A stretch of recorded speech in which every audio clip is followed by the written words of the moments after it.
দুলালির মা ভাবি এসে বলল ছোলা ভাজা খাবো। অনেক দিন থেকে ছোলা ভাজা খায় না, মুখটা লচর পচর করছে। তো আমরা ছোলাটাকে 1 ঘন্টা ভিজিয়ে রেখেছি। ছোলার ভিতর লবণ দিলাম, বেসন দিলাম 2 কাপ,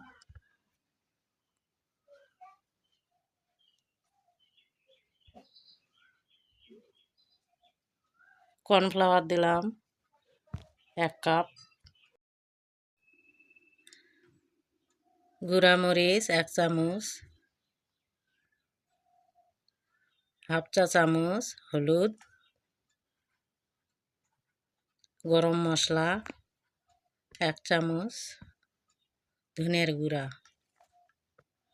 আদা বাটা 1 চা চামচ, রসুন বাটা 1 চামচ দিয়ে ভালোভাবে মেখে নেব। মেখে নেওয়া যখন বুঝবো যে বুটের গায়ে গায়ে লেগে গেছে, ততক্ষণ পর্যন্ত মাখতেই থাকবো। দেখুন কত সুন্দর আঠা আঠা হয়েছে। এখন বুঝবো যে বুট মাখা হয়ে গেছে।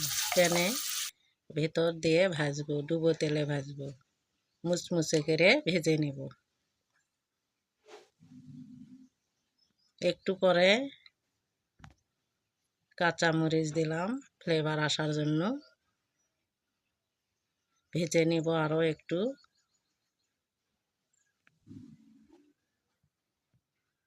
নেড়ে দেব।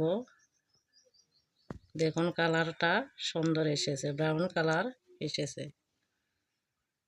ব্রাউন কালার হলে এখন আমরা তুলে নেব। দেখতেও কত সুন্দর হয়েছে, মুচমুচে হয়েছে। ধন্যবাদ, চ্যানেলটি সাবস্ক্রাইব করবেন।